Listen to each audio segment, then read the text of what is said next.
We're going to start with COVID and the continuing stress it's putting on Western New York and hospitals in particular.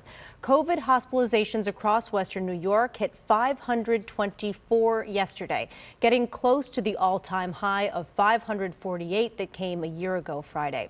Erie County Executive Mark Poloncarz says in Erie County, a third of patients are fully vaccinated. And that may seem like a lot, but remember that there are almost twice as many fully vaccinated Erie County residents as vaccinated.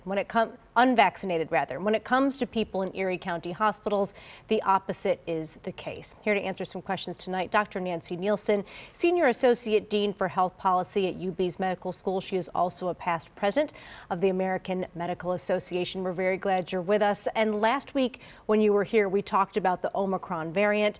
It really hadn't been detected here in the U.S. yet. Now at least 17 states have now confirmed it. It's being blamed for spikes of COVID cases in Europe and in Africa. So one of the things we talked about last week was the fact that there was still a lot to learn about this variant. So now a week later, what are we learning about it? What more have we found out?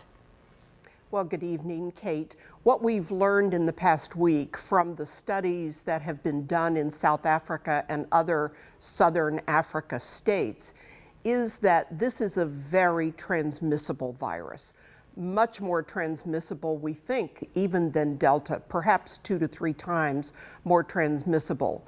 So far, the cases seem to be relatively mild, but we don't have enough data to know that for sure.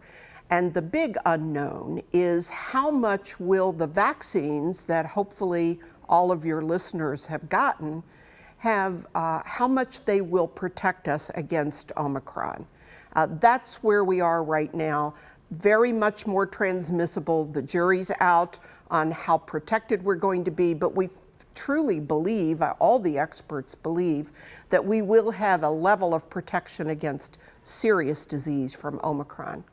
We want to talk about hospitals as well. We showed some of the stats there. So we know this continues to be a problem in Western New York. And National Guard members arrived today to start providing some support at ECMC. What kind of impact can they have, and how significant is it to have that help for hospitals during this critical time? Well, the real problem is the overcrowding in hospitals, and it's not all due to COVID.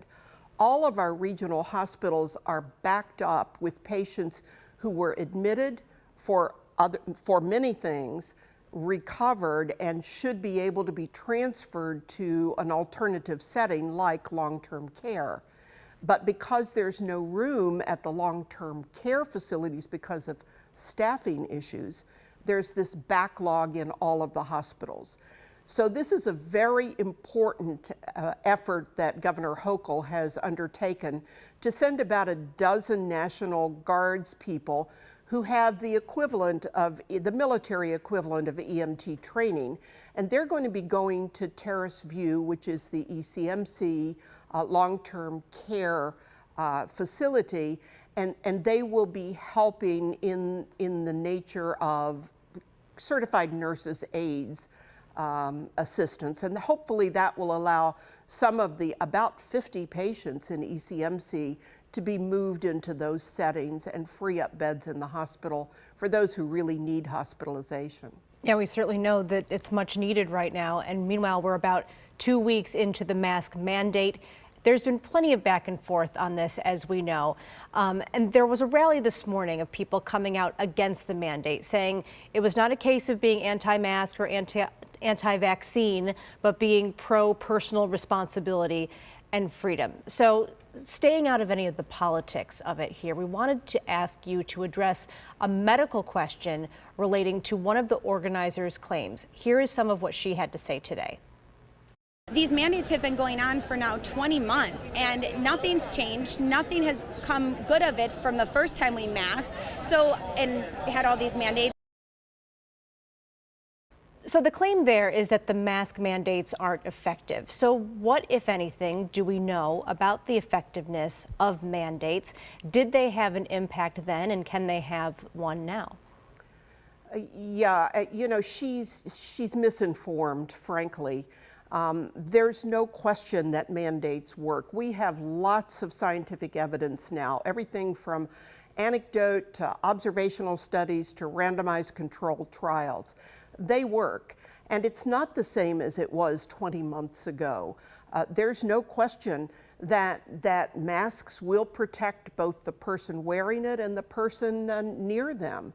So let's not let our fatigue after almost 2 years of this get in the way of our good judgment. Let's follow the science, wear a mask when you're out, everybody, whether you're vaccinated or unvaccinated. Wear it in public. It's just such a small price to pay.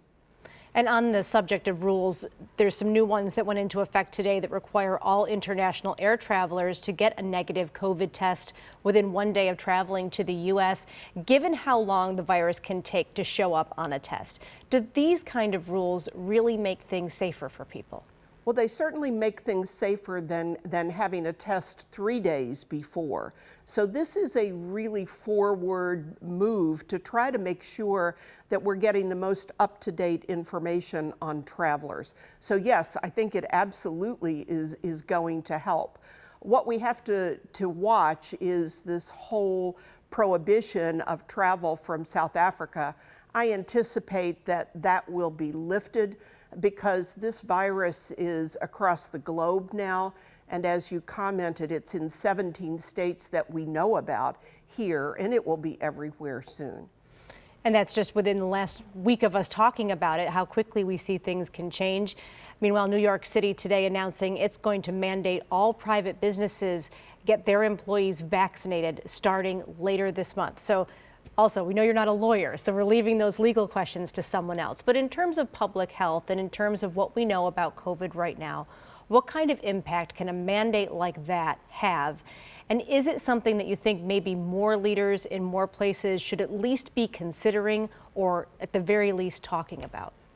Well, as a public health move, it makes a lot of sense to get every possible person vaccinated. So anything that gets people vaccinated, I'm all for it.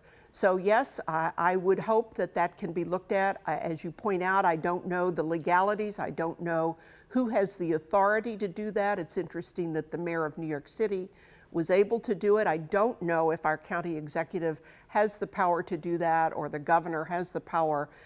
But instead of waiting for a mandate, the important thing is we know that if you're vaccinated, you are going to be much safer than somebody who's unvaccinated. So get your vaccine, get boosted if it's been far enough out that you're eligible for that, and wear a mask when you're out. You don't have to wait for a mandate. We can debate that and let the lawsuits start and the yelling and the political posturing. But the reality is, here are the things that work: vaccination, masking, social distancing. So just be smart and be safe. We're going to leave it on that note tonight. Dr. Nancy Nielsen is Senior Associate Dean for Health Policy at UB's Medical School. Thanks again for being here. We so appreciate your perspective. Thank you, Kate.